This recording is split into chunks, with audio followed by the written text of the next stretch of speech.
அவங்கள சாப்பிட வச்சு திருப்பி அதை நல்லா பார்த்துட்டு அப்படி பண்ணும். சரி. இதை ஸ்டாலின் வந்து சாப்பிடுறாங்க.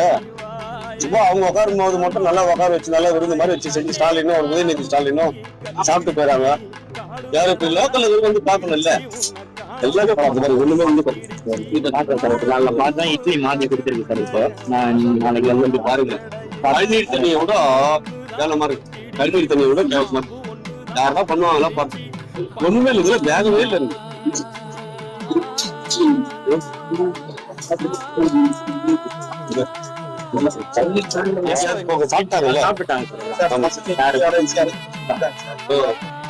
எல்லாத்தையும் ரெடி பண்ணிக்கிறாங்க அவங்க வீட்டுல.